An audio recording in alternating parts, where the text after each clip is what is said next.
কল্পনা করুন একটি হাসপাতালের আইসিইউতে একটি রোগী জীবন ও মৃত্যুর লড়াই করছেন। অতিরিক্ত ওষুধের কারণে তিনি অজ্ঞান হয়ে গেছেন। একই সময় সেই রোগীর আত্মীয়দের সাথে ডাক্তার কথা বলতে দ্বিতীয় তলায় যান। কথা বলার সময় খাবার খেতে গিয়ে ডাক্তার তার নিজের জামায় একটু সস ফেলে দেয়। তিনি সেটা লুকানোর জন্য নিজের কোট দিয়ে সেটাকে ঢেকে ফেলেন। এবার এটা শুনে আপনাদের সাধারণ মনে হতে পারে, কারোর জামায় দাগ পড়লে সে তো ঢাকবেই। কিন্তু আসল ধাক্কাটা ডাক্তার তখন খায় পরের দিন সকালে, যখন রোগীর জ্ঞান ফেরে।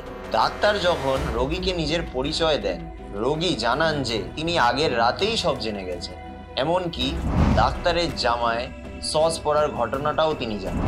এটা কোনো স্কাইফাই সিনেমার দৃশ্য নয়। ঘটনাটি ঘটে 1970 সালে, যখন যুক্তরাষ্ট্রের ডক্টর গ্রেসন সাইকিয়াট্রি ট্রেনিং করছিলেন। এই অভিজ্ঞতা তার জীবন বদলে দেয়। সেই রোগী জানান যে তিনি নিয়ার ডেথ এক্সপিরিয়েন্স করেছিলেন। তিনি বলেন তার আত্মা তার শরীর থেকে বেরিয়ে যান এবং হলওয়েতে পৌঁছে ডক্টর গ্রেসনকে তার আত্মীয়দের সাথে কথা বলতে দেখেছেন।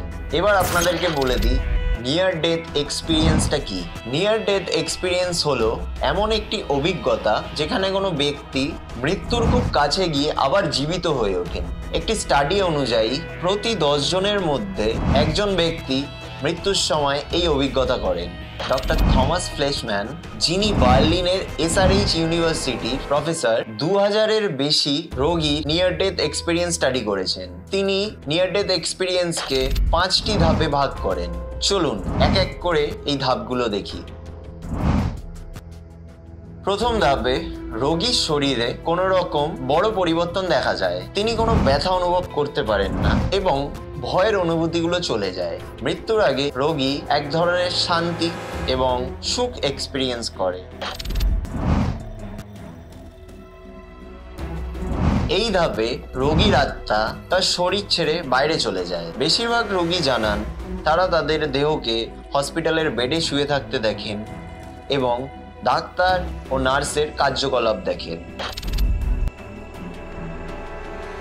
প্রায় 98% রোগী বলেন তারা খুবই আরামদায়ক এক্সপিরিয়েন্স করেছেন। তবে কিছু রোগী অদ্ভুত এবং ভীতিকর আওয়াজ এবং গন্ধ অনুভব করেছেন।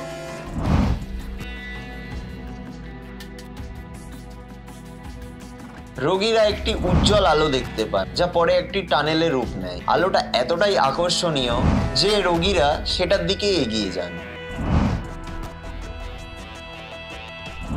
মাত্র 10% রোগী এই ধাপে পৌঁছান। এখানে তারা এক সুন্দর জগৎ দেখতে পান, রং, সঙ্গীত এবং ভালোবাসায় ভরপুর। কেউ কেউ তাদের মৃত আত্মীয়দের সাথেও কথা বলেছেন।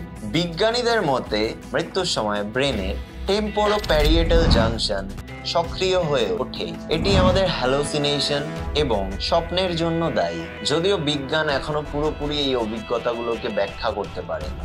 নিয়ার ডেথ এক্সপিরিয়েন্স এমন এক রহস্য যা এখনো পুরোপুরি ডিসক্লোজড হয়নি। এটা কি মস্তিষ্কের কল্পনা নাকি সত্যি আত্মার ভ্রমণ? আপনার কি মনে হয়? আপনাদের কোনো বন্ধু বা আত্মীয় কখনো এমন অভিজ্ঞতা শেয়ার করেছেন? কমেন্টে জানাতে ভুলবেন না। ভিডিওটি ভালো থেকে লাগলে লাইক করুন, শেয়ার করুন আর সাবস্ক্রাইব করুন। আজকের মতো ভিডিওটি এখানেই শেষ করলাম। দেখা হচ্ছে পরের ভিডিওতে। ততক্ষণ ভালো থাকবেন।